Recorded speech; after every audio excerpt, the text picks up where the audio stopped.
महिलाएं हैं ना, बहुत सोच समझ के फैसला लेती हैं। अब महिलाओं को सबसे ज़्यादा फायदा अपने बच्चों में दिखता है। उनको पता है कि अगर हम 500 रुपये लेकर के या एक साड़ी लेकर के अगर अपना वोट हम बेच देते हैं तो आने वाले समय में हमारे बच्चों का क्या भविष्य होगा। कहते हैं ना, उन्होंने अपना पैसा, जान, सब कुछ दांव पे लगाया हुआ है और सब कुछ दान कर दिया इस बिहार के लिए।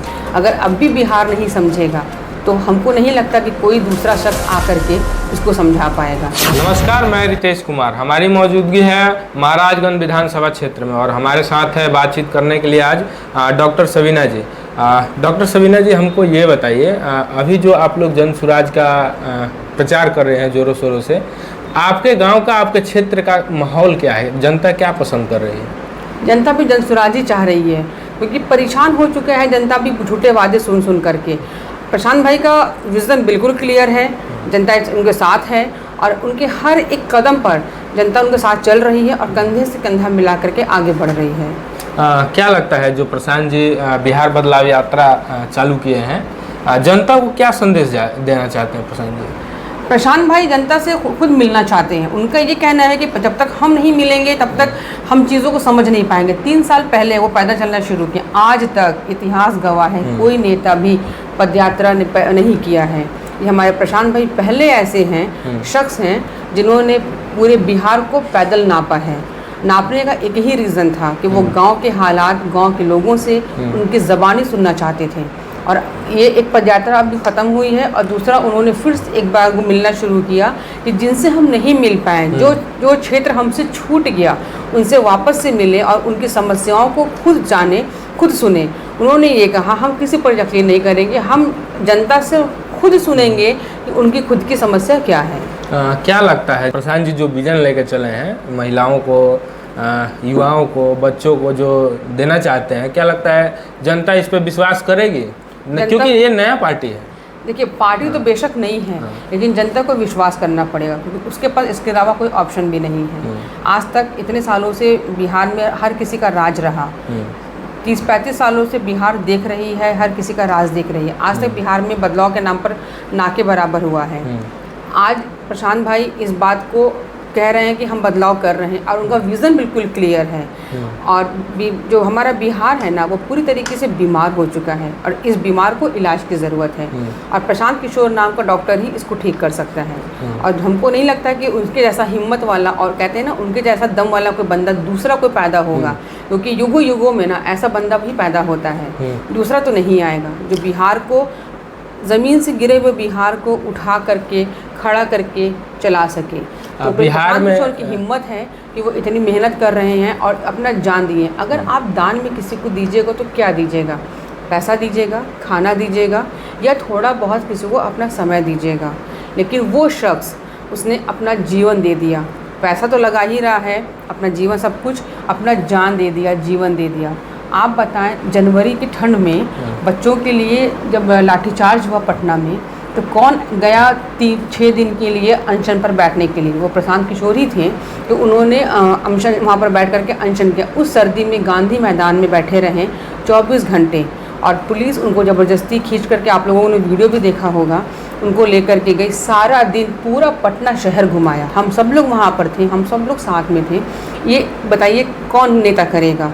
और प्रशांत भाई नेता भी नहीं है, सिर्फ वो बिहार को बदलने निकले हैं। कहते हैं ना, उन्हें अपना पैसा, जान, सब कुछ दांव पे लगाया हुआ है और सब कुछ दान कर दिया इस बिहार के लिए।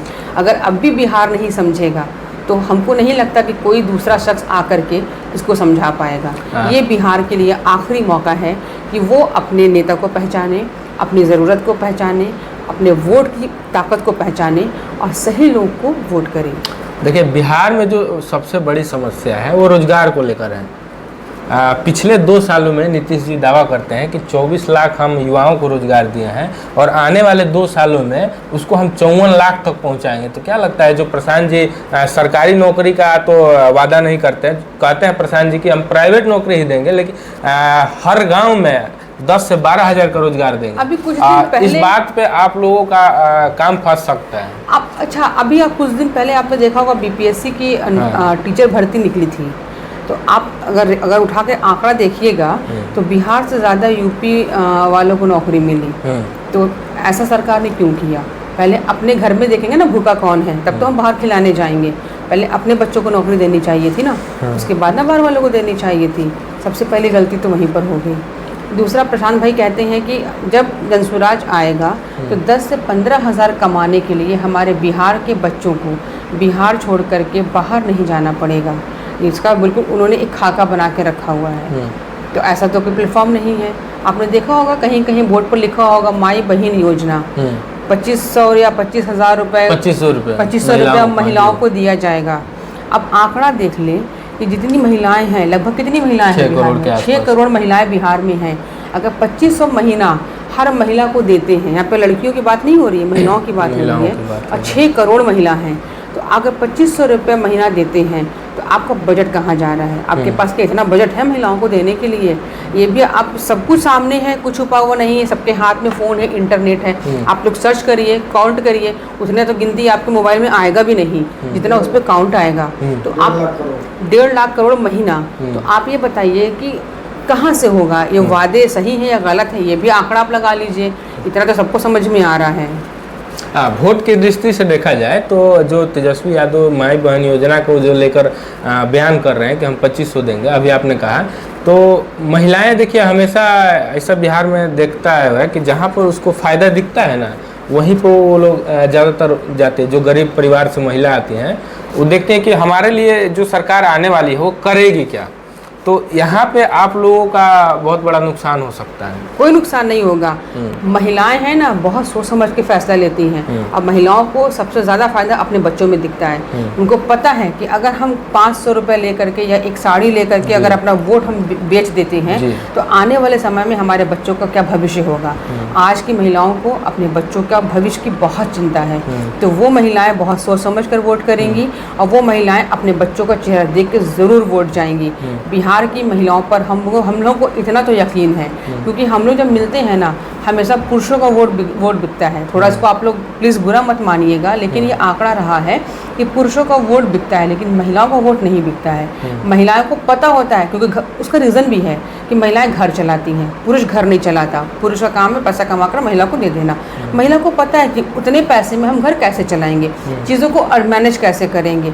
तो वो अपने बच्चों की बदहाली देख रही हैं, अपने बच्चों को दुख देख रही हैं, रोना देख रही हैं। अच्छा, बच्चे छोटे हों या बड़े हो जाएं, अपनी माँ से जितना फ्रीली बात करते हैं ना, अपने पिता से बात नहीं करते हैं। अपने दुख की बात अपने पिता से नहीं करेंगे कि माँ से ज़रूर करेंगे। तो माँ को तो पता है ना कि मेरे बच्चों को क्या दुख है, तो वो माँ समझती है। तो माँ का वोट तो नहीं बिकेगा, क्योंकि वो माँ अपने बच्चों का चेहरा देख रही है। अपने बच्चों का चेहरा देख करके वोट देने जाएगी और इस बार बेशक जनसुराज को ही वोट देगी।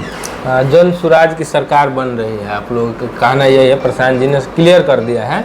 क्या लगता है 2025 में बीजेपी, अभी आपने देखा था कि इधर नरेंद्र मोदी आए थे, कहते हैं कि प्रशांत जी कहते हैं कि जहां नरेंद्र मोदी जी आ गए और बोल देंगे कि नीतीश कुमार को ही वोट देना है, तो जितना भी लोग हैं यहाँ पे, आपको पता होगा कि बुलेट ट्रेन जो मिली, कहाँ मिली? गुजरात में मिली। अभी जो नरेंद्र मोदी जी का आपने दावा देखा होगा कि जहाँ भी आते हैं और लोगों को जुमला बातें करते हैं बिहार में। हालांकि एक बार भी बिहार के हित में एक बार भी उन्होंने बैठक नहीं किए हैं। क्या कीजिएगा आप लोग के विश्वास करेगी जनता? अगर जो ट्रेन चलती है ना समय से वही चल जाए ना तो हम लोग को बुलेट ट्रेन की ज़रूरत ही नहीं है। अभी कोई त्यौहार आ जाए और आप उसके बाद देखिए जो सूरत से, बॉम्बे से, दिल्ली से जो ट्रेनें आती हैं, कैसे जानवरों की तरह भर भर के बिहार के बच्चे अपने घर को लौटेंगे। आपके सामने छठ पूजा है ना अक्टूबर में आप लोग एक आंकड़ा निकाल लीजिएगा या आप लोग लाइव देख लीजिएगा, बिहार के बच्चे कैसे भर भर करके आते हैं। लोग बाथरूम में बेसिन के पास ज़मीन पर सो करके बच्चे आते हैं। क्यों? क्योंकि इतनी ट्रेनें भरी होती कि पैर रखने की जगह नहीं होती उसमें। अब तक तो यही देखा गया है कि जहाँ भी नरेंद्र मोदी जाते हैं वोट उनके तरफ खींचा हुआ चला जाता है, क्योंकि जो नरेंद्र मोदी का चेहरा है वो सबसे मजबूत माना जाता है भारतीय जनता पार्टी का। जहाँ भी नरेंद्र मोदी जाते हैं जनता को अपने तरफ आकर्षित कर लेते हैं। क्या लगता है प्रशांत किशोर जनता को अपने तरफ खींच पाएंगे? अब वो खींच पाएंगे नहीं खींच पाएंगे ये तो हम नहीं कुछ कह सकते हैं, लेकिन ये ज़रूर कहेंगे कि जनता सब वादों से परेशान हो चुकी है। आज जनता को बदलाव चाहिए और अपने बच्चों का भविष्य सुरक्षित चाहिए। जनता को जहां लगेगा कि बच्चों का भविष्य सुरक्षित, जनता वहां मूव करेगी। चलिए, जाते जाते आपने जो आपके क्षेत्र की जनता है उनको क्या सलाह दीजिएगा, क्या कहिएगा? हम अपने देशवासियों से, अपने महाराजगंज के वासियों से एक ही रिक्वेस्ट करेंगे कि आप जब भी वोट देने जाएं तो अपने बच्चों का शक्ल देख के ज़रूर जाएं, किसी के बातों में ना आए, किसी के बहकावे में नहीं आए, किसी के भी झूठे वादों में नहीं आए, और कभी भी अपने वोट को आप बर्बाद नहीं करें। अपने वोट की कीमत को पहचानिए, और वोट देने जब जाने लगे ना तो एक बार अपने बच्चों का शक्ल देख करके वोट जाइए। हाँ, चलिए, वोट सोच समझ के दीजिए। बाकी इसमें आप लोगों का क्या कहना है कमेंट सेक्शन में लिखते रहिए। बहुत बहुत धन्यवाद।